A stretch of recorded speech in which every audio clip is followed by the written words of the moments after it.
आज इस वीडियो में देखेंगे कि जब डाइपोल मोमेंट को रोटेट कराया जाता है किसी एंगल से तो हमें कितना वर्क करना पड़ता है।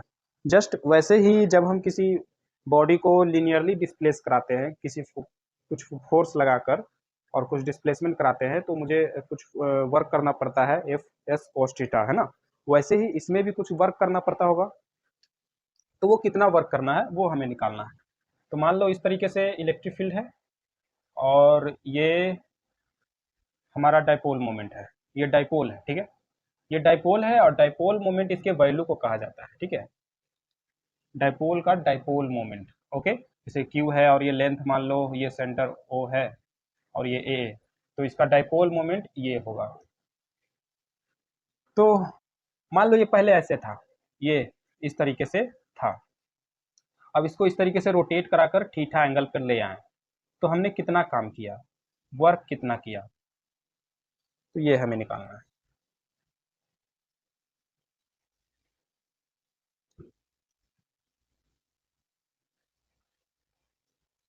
तो कैसे निकाले, तो जरा लीनियर मोशन को एक बार रिवाइज करते हैं, उसी की मदद से इसमें भी कंसेप्ट क्लियर हो जाएगा। जैसे कि लीनियर मोशन में क्या होता है, force dot S F S cos theta. For linear motion एक बॉडी है, इस पे 5 न्यूटन लगा रहे हो, 5 मीटर चला तो टोटल 25 जूल, है ना। अब इसमें मुझे वर्क निकालना है। तो जैसा कि हम जानते हैं कि जो लीनियर मोशन में होता है, जो भी क्वांटिटी लीनियर मोशन में होता है, उसी का just analog quantity rotational motion में होता है। तो यहाँ पे मुझे वर्क निकालना है, तो फोर्स की जगह हम टाउ रखेंगे, टॉर्क। डिस्प्लेसमेंट की जगह एंगुलर डिस्प्लेसमेंट, है ना, टाउ डॉट थीटा। ये दोनों वेक्टर क्वांटिटी है, एंगुलर डिस्प्लेसमेंट भी वेक्टर क्वांटिटी होता है ये, और डॉट हटाएंगे तो cos थीटा। तो यहाँ पे हम इसकी मदद लेंगे, पर यहाँ पे एक कंसेप्ट और है कि लीनियर मोशन में ही जब ऐसा कब करते थे, फोर्स और डिस्प्लेसमेंट मल्टीप्लाई कब करते थे, जब फोर्स हमारा कांस्टेंट रहता था, यूनिफॉर्म रहता था। जब फोर्स वेरिएबल रहता था तो हम लोग इंटीग्रेट करते थे, स्मॉल डिस्प्लेसमेंट का पे वर्क निकालते थे और फिर उसको इंटीग्रेट करते थे। तो इस तरीके से करते थे। नेट फोर्स निकालना हो तो पहले छोटा सॉरी नेट वर्क निकालना हो तो पहले छोटा सा वर्क निकालते थे, और छोटे से डिस्प्लेसमेंट के लिए कितना फोर्स लगा, छोटे से डिस्प्लेसमेंट में हमारा फोर्स कांस्टेंट है। मान लो कोई बॉडी पे फोर्स लगा रहा है और ये फोर्स चेंज होता है, चेंज हो रहा है, ठीक है। तो हम बहुत ही छोटा सा डिस्प्लेसमेंट लेते हैं, इतना छोटा कि उसमें फोर्स का बदलाव नेग्लिजिबल हो, ठीक है। तो एफ डॉट डी एस लिख सकते हैं, छोटा सा डिस्प्लेसमेंट छोटा सा काम, और दोनों को इंटीग्रेट कर देते हैं, ठीक है। तो मुझे टोटल नेटवर्क मिल जाता है। तो सेम यहाँ पे भी क्या, पहले ये जान लेते हैं क्या यहाँ पे टॉर्क जो है वेरिएबल है कि कांस्टेंट है। तो यहाँ पे देखिए, पहले ये चार्ज यहाँ पे था तो इस पे फोर्स इधर लग रहा था, फिर यहाँ पे आया, फिर यहाँ पे आया, फिर यहाँ पे, फिर यहाँ पे।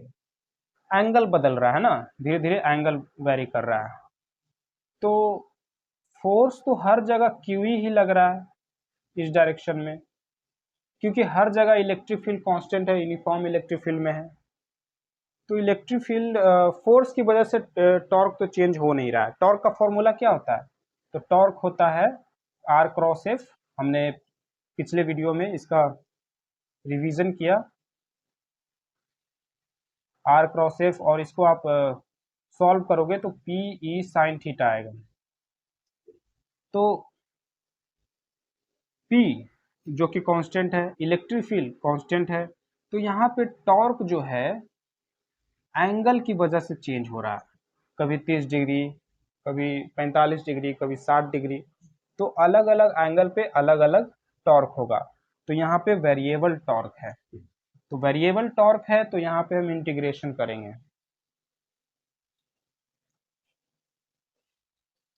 और तो यहाँ पे हम इंटीग्रेशन करेंगे। और कैसे करेंगे, तो जैसे कि इसमें हम छोटा सा डिस्प्लेसमेंट लेते थे, तो इसमें हम छोटा सा एंगुलर डिस्प्लेसमेंट लेंगे। मान लो कि बॉडी हमारा कहीं यहाँ पे था और थोड़ा सा बहुत ही कम एंगल चेंज किया डी थीटा। समझ रहे हो मेरी बात को?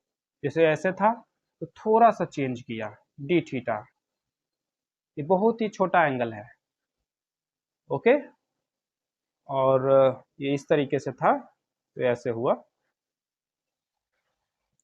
तो बहुत ही छोटे एंगुलर डिस्प्लेसमेंट के लिए बहुत ही छोटा काम होगा, और इस केस में हमारा जो टॉर्क होगा वो कांस्टेंट होगा 4 डी थीटा, क्योंकि बहुत ही छोटा एंगल है, बहुत ही छोटा एंगुलर डिस्प्लेसमेंट है। तो हम यहाँ पे वर्क निकालते हैं, तो टॉर्क डॉट डी थीटा। अब ये डॉट को हटाओगे तो आपको cos थीटा आएगा, जैसे यहाँ पे आता है। अब ये cos थीटा क्या होगा? तो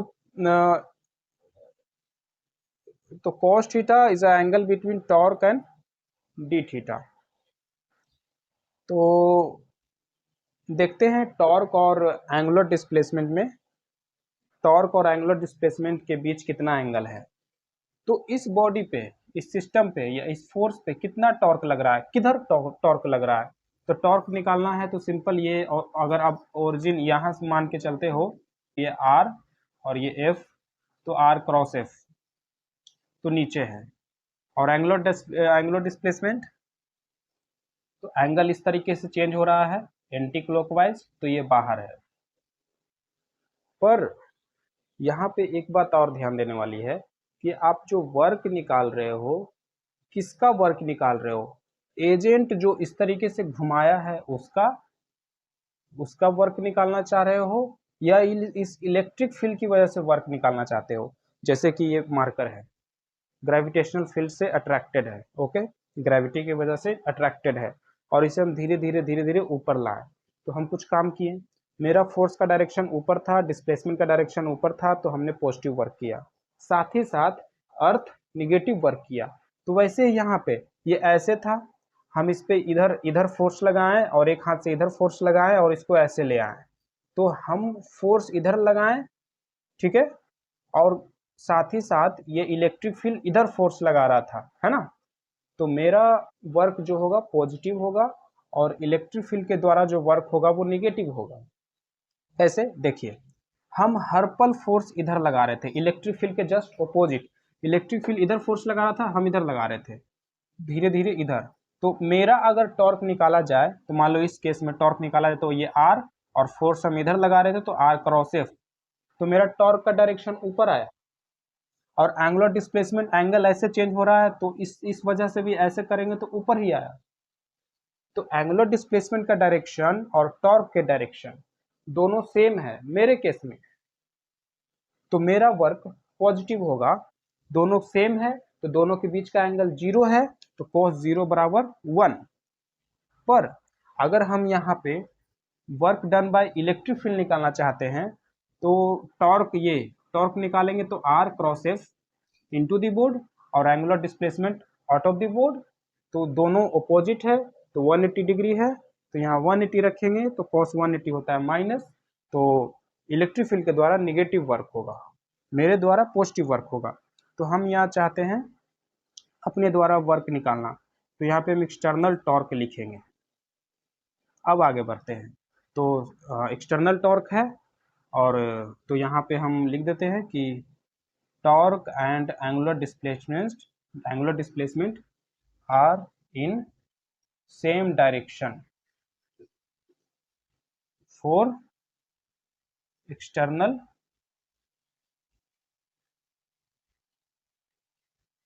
एजेंट।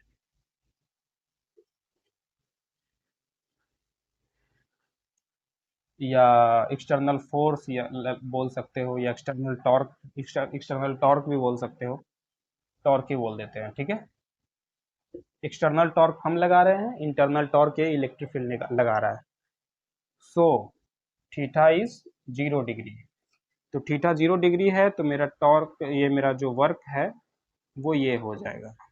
और हम कितना टॉर्क लगा रहे हैं, डायरेक्शन तो देख लिए, opposite of the electric field, but magnitude क्या है मेरे टॉर्क का, तो उतना ही है जितना इलेक्ट्रिक फील्ड लगा रहा था, जितना इलेक्ट्रिक फील्ड की वजह से टॉर्क था उतना ही मेरा भी था। ज़्यादा हो ही नहीं सकता। अगर ज़्यादा होगा तो फिर एक्सेलरेशन आ जाएगा, फिर उसमें काइनेटिक एनर्जी आ जाएंगे, फिर उसमें एक्स्ट्रा एनर्जी आ जाएगा। तो हमें उतना ही एनर्जी से काम करना है जितना में मेरा काम हो जाए, है ना।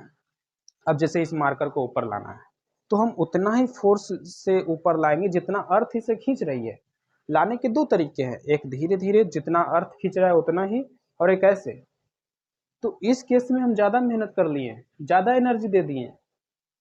तो हमसे पूछा गया कि कितना एनर्जी लगेगा इसको यहाँ से यहाँ लाने में, तो मिनिमम एनर्जी होगा वही आंसर होगा ना, मैक्सिमम तो इनफाइनाइट भी हो सकता है। ये एक्सटर्नल टॉर्क है, और इसलिए जो वर्क होगा एक्सटर्नल वर्क होगा, मतलब एजेंट के द्वारा जो वर्क है वो होगा। और इसको इंटीग्रेट करेंगे तो ये जो टॉर्क है, एक्सटर्नल टॉर्क है, वो कितना होगा।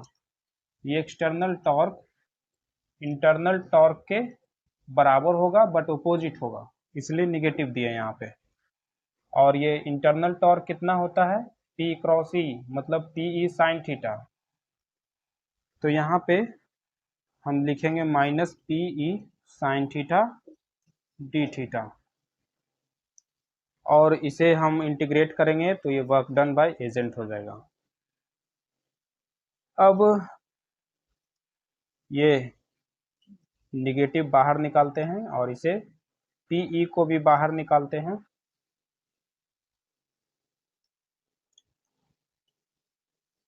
और साइन थीटा डी थीटा का इंटीग्रेशन करते हैं। तो ये क्या आएगा, कितना आएगा। तो अगर आपको कॉस थीटा का डिफरेंशिएशन पता है तो साइन थीटा का इंटीग्रेशन भी निकाल दोगे। तो कॉस थीटा का डिफरेंशिएशन होता है माइनस साइन थीटा, तो आप इस डी थीटा को यहाँ लेकर आ जाओ, तो minus sine theta D theta, ये डी कॉस थीटा, फिर इंटीग्रेट करो तो ये डी कोस थीटा छोटा छोटा है, जोड़ेंगे तो टोटल कोस थीटा आएगा, और ये minus sine theta D theta. तो ये माइनस यहाँ से लेकर यहाँ आ जाओ, तो साइन थीटा डी थीटा का इंटीग्रेशन माइनस कॉस थीटा, तो यहाँ पे माइनस कॉस थीटा हो जाएगा।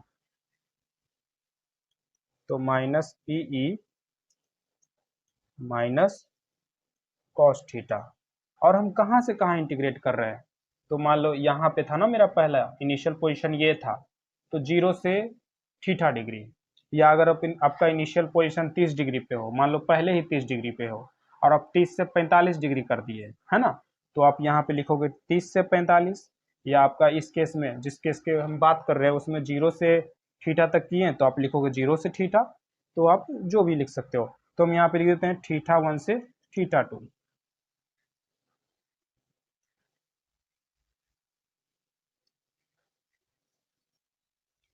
तो अब यहाँ पे work done by agent is equal to minus PE, minus बाहर निकाल देते हैं तो ये प्लस हो जाएगा, और ये θ2 θ1 बारी बारी से इसमें रखेंगे, तो cos θ2 माइनस cos θ1, ये हमारा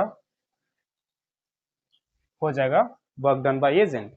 और यहीं पे अगर पूछ जाए कि work done by electric field कितना हुआ, तो जस्ट इसका उल्टा माइनस PE cos θ1 cos θ, इस तरीके से, है ना।